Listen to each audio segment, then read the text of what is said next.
Sir வந்து கேப்டனோட நடித்து அந்த படம் பிளாக் பஸ்டர் ஹிட் அப்படிங்கிறதுலேருந்து இன்னைக்கு வரைக்கும் கேப்டனுக்கும் சரத் சாருக்குமான அந்த பாண்டிங், அந்த நட்பு மிகப்பெரிய அளவில், எவ்வளோ பிரச்சனைகள் இருந்தாலும் மிகப்பெரிய அளவில் இன்றைக்கும் ஸ்ட்ராங்காக நிற்குது.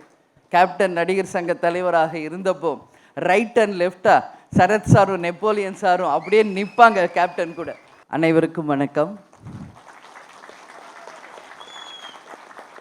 நமது இதய தெய்வம் கேப்டன் அவர்களை வணங்கி என்னுடைய உரையை தொடங்குகிறேன்.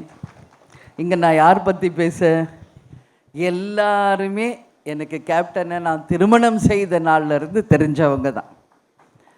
நீங்கள் சொன்னீங்க அலெக்சாண்டர்னு, இவர் பிறந்ததுலேருந்து எனக்கு தெரியும். சின்ன குழந்தையாக இருந்ததுலேருந்து இவன் எனக்கு தெரியும். Ilaiyaraaja sir and Jeeva antique ரொம்ப ரொம்ப க்ளோஸ் டு ஹார்ட் எனக்கும் கேப்டனுக்கும். இது பல பேருக்கு தெரியாது, நான் பல இன்டர்வியூவில் நான் சொல்லியிருக்கேன்.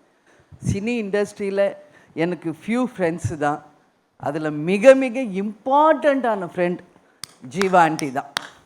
என்னோட inspiration, friend, close to heart. அப்போல்லாம் கேப்டனுடைய படங்கள், எல்லாருடைய படங்களும் ரிலீஸ் ஆகும்.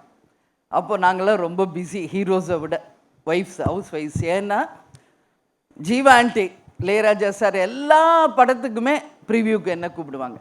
கேப்டன் சார் ப்ரிவியூனா நான் என் ஃப்ரெண்ட்ஸ் எல்லாரையும் நான் கூப்பிடுவேன். அந்த மாதிரி ஒரு பொங்கல், தீபாவளி அப்படின்னா என் தம்பி சுதீஷ் அண்ட் ஜோதி இங்கே இருக்காங்க. ஸோ எவ்வளோ ஒரு இம்பார்ட்டண்ட் அந்த டேஸ், கோல்டன் டேஸ் அப்படிங்கிறத நான் யோசித்து பார்க்குறேன். ஏன்னா யுவன் எனக்கு தெரியும், நாங்கள்லாம் ப்ரிவியூவில் உட்காந்து பார்க்கும்போது சின்ன குழந்தை அவங்க அம்மா தூக்கிட்டு வருவாங்க, அவ்வளோ ஒரு க்யூட் பேபியாக நான் பார்த்தேன். இன்றைக்கி வளர்ந்து இன்னைக்கு என் பக்கத்தில் பிரபா, ஷம்மு இங்கே நிற்கிறாங்கன்னா அதே தான் எனக்கு யுவனும் கூட. சரியா? ஏன்னா நான் ராஜா சார் ஃபேமிலியோட அவ்வளோ ஒரு க்ளோஸ்.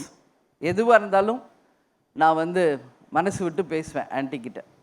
அதே மாதிரி சரத் சார், எங்களுடைய திருமணம் நடந்தது 1990 ஜான்வரி 31 அப்போ தான் புலன் விசாரணை படம் ரிலீஸ் ஆகுது. சார் கேப்டனோட நடித்து அந்த படம் பிளாக் பஸ்டர் ஹிட் அப்படிங்கிறதுலேருந்து இன்னைக்கு வரைக்கும் கேப்டனுக்கும் சரத் சாருக்குமான அந்த பாண்டிங், அந்த நட்பு மிகப்பெரிய அளவில், எவ்வளோ பிரச்சனைகள் இருந்தாலும் மிகப்பெரிய அளவில் இன்றைக்கும் ஸ்ட்ராங்காக நிற்குது. கேப்டன் நடிகர் சங்க தலைவராக இருந்தப்போ ரைட் அண்ட் லெஃப்டாக சரத் சாரும் நெப்போலியன் சாரும் அப்படியே நிற்பாங்க கேப்டன் கூட.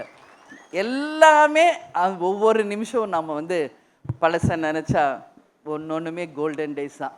அதே மாதிரி தான் பொன்ராம் சார், அவருடைய திரைப்படங்களை பார்த்தாவே அவ்வளோ காமெடியாக இருக்கும். எங்கள் அம்மா அவருடைய மிகப்பெரிய ஃபேன். இதை பல முறை அவருக்கு நான் சொல்லியிருக்கேன். வருத்தப்படாத வாலிபர் சங்கத்தில் அந்த ஊதா கலர் ரிப்பன் சாங்கை பார்த்தா எங்கள் அம்மா எந்திரிச்சு உட்காந்து பார்ப்பாங்க, படுத்திருந்தா கூட. ஸோ அந்த அளவு அவங்களுக்கு பிடிச்ச படம். முகேஷ் ஃபஸ்ட்டு இந்த படத்தில் ப்ரொடியூசராக வந்திருக்காரு. அதுக்கு முன்னாடி சண்முக பாண்டியனுடைய முதல் ப்ரொடியூசர் என்னுடைய பிரதர் LK சுதீஷ். அவரை நான் இப்போ ஸ்டேஜுக்கு வரணும்னு சொல்லி கூப்பிட்றேன். ஏன்னா சுதீஷ் சண்முக பாண்டியனுடைய ஃபர்ஸ்ட் மூவி சகாப்தம். அவருடைய தாய் மாமா மட்டும் கிடையாது, அவருடைய எல்லாமாக இருந்து சண்முக பாண்டியனுக்கு சகாப்தம் படத்தை ப்ரொடியூஸ் பண்ணவர் சுதீஷ். அதனால் இங்கே எல்லாருமே எனக்கு புதுசில்லை, எல்லாருமே ரொம்ப வருஷம் எனக்கு தெரிஞ்சவங்க தான். அதே மாதிரி கேமராமேன் சார், நான் ஷூட்டிங் லொக்கேஷனுக்கு 1 or 2 days தான் போனேன். ஸோ அவ்வளோ க்ளோஸ் ஆனார். ராஜேஷ் சார், உங்கள் படம் ரொம்ப பிடிக்கும் கேப்டனுக்கும் எனக்கும். Jawahar sir, all the best, ஜெயிக்கிறோம் நம்ம அப்படின்றது இப்போ சொல்கிறேன். கல்கி, உனக்கு நல்ல ஃப்யூச்சர் இருக்குது, உனக்கு சொல்கிறேன்னா ஆல் த பெஸ்ட். ஏன்னா காமெடி பிரமாதமாக பண்ணியிருக்காரு. பொன்ராம் சார் ப்ரொடியூசரும் மூவி பார்க்க என்னை அழைச்சாங்க. அப்போ நான் போய் பார்த்தேன் படத்தை. நீங்கள் பார்த்துட்டு அதை சொல்லணும். ஆஸ் எ மதர் நான் சொல்லலாம், அம்மா இல்லை அதனால் சொல்கிறாங்கன்னு. ஆக்சுவலி உண்மையிலேயே இந்த படம் குடும்பமாக போய் தியேட்டரில் கொண்டாட வேண்டிய ஒரு திரைப்படமாக நிச்சயம் தமிழக மக்கள் இதை அங்கீகரிப்பாங்கன்றதுல மாற்று கருத்தில்லை. விஜய் பிரபாகர் அண்ட் சண்முக பாண்டியன் கேப்டனுடைய தவ புதல்வர்கள். அதை வந்து கரெக்டாக நீங்கள் நோட் பண்ணீங்க. சண்முகா என்ட்ரி ஆகுறாரு, எந்திரிச்சு நின்று அதை வந்து ஃபோனில் ஷூட் பண்ணுறாரு பிரதர்னா, அதுதான் அவங்க 2 பேருக்குள்ள அந்த பாண்டிங். ஸோ அண்ணனுக்கு தம்பியும் தம்பிக்கு அண்ணனும் எப்பவுமே ஒன்றா தான் இருப்பாங்க, அந்த மாதிரி. ஸோ இந்த படத்தை பற்றி நான் எஸ்பெஷலி சொல்லணுன்னா, ராஜா சாரும் யுவனும் சேர்ந்து பாடியிருக்காங்க. அது வந்து மிகப்பெரிய ஒரு ப்ளஸ் இந்த படத்துக்கு. ஒரு அம்மா பாட்டு சென்டிமெண்ட்னாலே அது ராஜா சார் பண்ணாதான் அது எல்லாருக்கும் விரும்புவாங்க. அந்த பாட்டு யுவனும் ராஜா சாரும் இணைந்து பாடியிருக்காங்க. நான் வந்து யுவன்கிட்ட இப்போ கூட அங்கே ரூமில் மீட் பண்ணுறப்போ சொன்னேன், ஏன்னா யுவன் இப்போ இங்கே இருக்கிறது இல்லை, அவர் துபாய் ரொம்ப பிஸியாக இருக்கார். ஸோ நம்ம வந்து டைரெக்டாக பார்க்க முடியல. அதனால் இப்போ தான் நான் யுவன் பார்த்தேன். அப்போ சொன்னேன், யுவன் எக்ஸ்ட்ரானரி, நீங்கள் மியூசிக்கும் பண்ணியிருக்கீங்க, பேக்ரவுண்ட் மியூசிக்கும் பிரமாதமாக இருக்குது, ரொம்ப ரொம்ப நல்லா பண்ணியிருக்கம்மா அப்படின்னு மனசார நான் யுவனை பாராட்டினேன். அதே மாதிரி தான் சரத் சார், உண்மையான மாமா எங்கே நிற்கிறாரு. ஆனால் படத்தில் மாமாவும் மச்சானும் நீங்கள் பண்ண லூட்டியை பார்த்தா உண்மையிலேயே நான் அப்படி சிரித்தேன். அந்த படத்தை பார்த்து பயங்கரமான கெமிஸ்ட்ரி 2 பேருக்குமே ஒர்க் அவுட் ஆகிருக்கு. எக்ஸ்ட்ரானரியாக 2 பேருமே ஹார்ட் ஒர்க் பண்ணியிருக்கீங்க.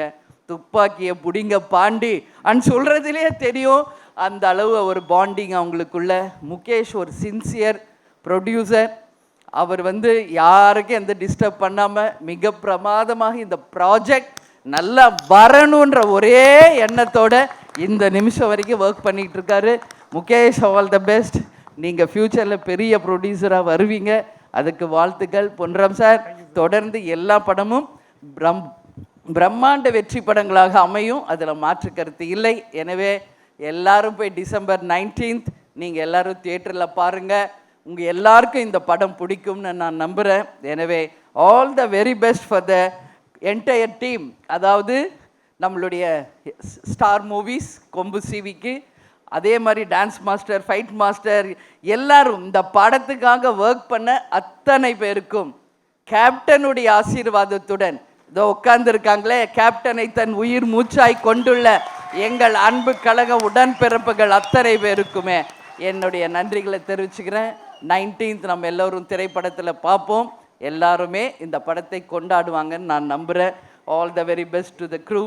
ஐ wish everyone grand and very successful மூவியாக இது நிச்சயம் இருக்குன்றதை நம்புகிறேன். நன்றி, வணக்கம். பெரிய நன்றிகள், பெரிய நன்றிகள். எல்லாருக்கும் ஒரு தாய் ஸ்தானத்தில் இருந்து நான் ஒன்று சொல்லும். அவர் டூயட் சாங்கும் பாடியிருக்காரு, அம்மா சாங்கும் பாடியிருக்காரு. எங்கள் அம்மா இப்போ தான் ஒரு 60 days முன்னாடி மறைஞ்சிட்டாங்க. அப்போது இந்த சாங்கை நாங்கள் வந்து கேட்கும்போது எங்களுடைய ஞாபகம் எல்லாம் எங்கள் அம்மா கிட்ட போயிடுச்சு. சுதீஷ்க்கு, எனக்கு, அக்காவுக்கு, ஜோதிக்கு எல்லாம். ஸோ எல்லாருக்குமே அம்மாவுடைய நினைவு வந்து எல்லோரும் அழுக ஆரம்பிச்சிட்டோம். ஜீவா ஆண்டி நான் பார்க்குறது மாதிரியே நான் வந்து யுவனை எப்பயுமே பார்ப்பேன். இது பிரபாஸ் சண்முகிட்ட நான் அடிக்கடி நிறைய சொல்லியிருக்கேன். ஏன்னா யுவன் பார்க்கும்போது அப்படியே ஜீவா ஆண்டியை பார்க்குற மாதிரி இருக்கும். அந்த மாதிரி ஒரு பாண்டிங். சண்முகா வந்து கேப்டன் மாதிரி ஒரு டெடிக்கேட்டடாக, ஒரு சின்சியராக, கட்டாயம் தமிழக மக்களுக்கும் சரி, ரசிகர்களுக்கும், நம் கழகத்தினருக்கும் என்னைக்கும் அவர் வந்து கேப்டனை மாதிரியே நிச்சயமாக மிக சிறந்த ஒரு நடிகராக வருவார். அதுக்கு உங்கள் எல்லாருடைய பிளெஸ்ஸிங்கும் வேணும் அப்படின்னு சொல்லி இந்த நேரத்தில் கேட்டுக்கிறேன். எனவே அனைவருக்கும் நன்றி, வணக்கம்.